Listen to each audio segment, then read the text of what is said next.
Dan perkataan Samuel sampai ke seluruh Israel.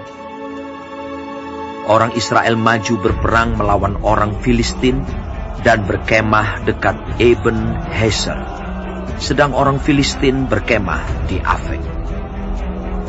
Orang Filistin mengatur barisannya berhadapan dengan orang Israel. Ketika pertempuran menghebat, terpukullah kalah orang Israel oleh orang Filistin, yang menewaskan kira-kira 4.000 orang di medan pertempuran itu. Ketika tentara itu kembali ke perkemahan, berkatalah para tua-tua Israel, "Mengapa Tuhan membuat kita terpukul kalah oleh orang Filistin pada hari ini? Marilah kita mengambil dari Silo tabut perjanjian Tuhan, supaya Ia datang ke tengah-tengah kita dan melepaskan kita dari tangan musuh kita."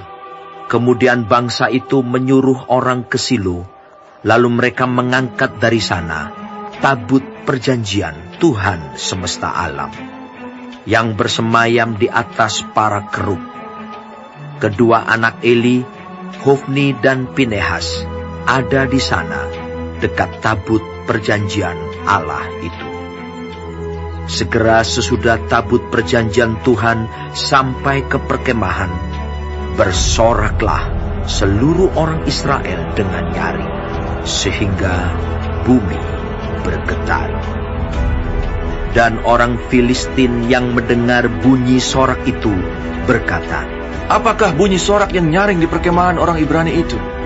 Ketika diketahui mereka bahwa tabut Tuhan telah sampai ke perkemahan itu, ketakutanlah orang Filistin, sebab kata mereka, "Allah mereka telah datang ke perkemahan itu."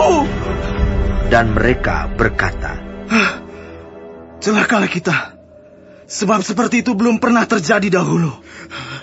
Celakalah kita, siapakah yang menolong kita dari tangan Allah yang maha dahsyat ini? Inilah juga Allah yang telah menghajar orang Mesir dengan berbagai-bagai tulah di padang gurun." Kuatkanlah hatimu dan berlakulah seperti laki-laki, hai orang Filistin, supaya kamu jangan menjadi budak orang Ibrani itu, seperti mereka dahulu menjadi budakmu. Berlakulah seperti laki-laki dan berperanglah. Lalu berperanglah orang Filistin, sehingga orang Israel terpukul kalah. Mereka melarikan diri masing-masing ke kemahnya. Amatlah besar kekalahan itu. Dari pihak Israel, gugur 30.000 orang pasukan berjalan kaki. Lagi pula tabut Allah dirampas, dan kedua anak Eli, Hofni dan Pinehas, tewas.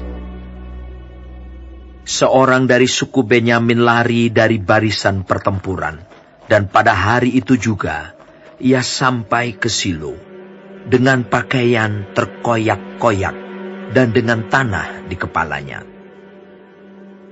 Ketika ia sampai, Eli sedang duduk di kursi di tepi jalan menunggu-nunggu, sebab hatinya berdebar-debar karena tabut Allah itu. Ketika orang itu masuk ke kota dan menceritakan kabar itu, berteriaklah seluruh kota itu.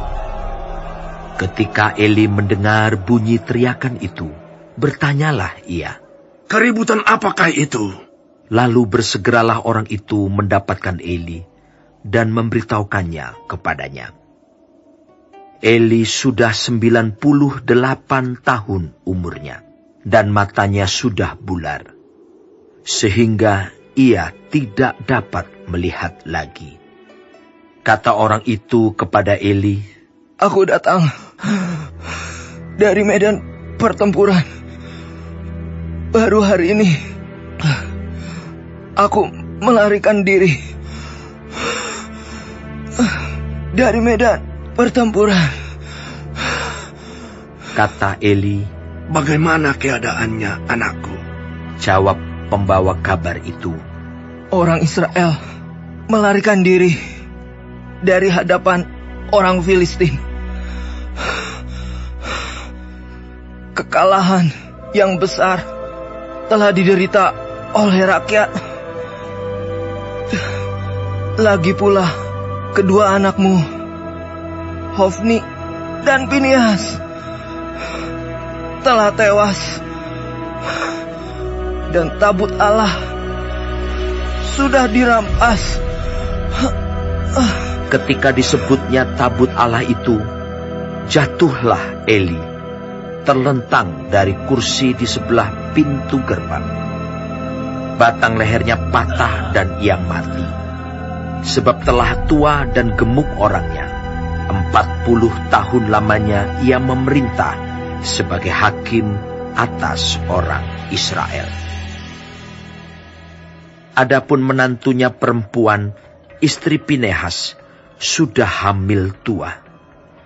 Ketika didengarnya kabar itu, bahwa tabut Allah telah dirampas, dan mertuanya laki-laki serta suaminya telah mati, duduklah ia berlutut, lalu bersalin, sebab ia kedatangan sakit beranak.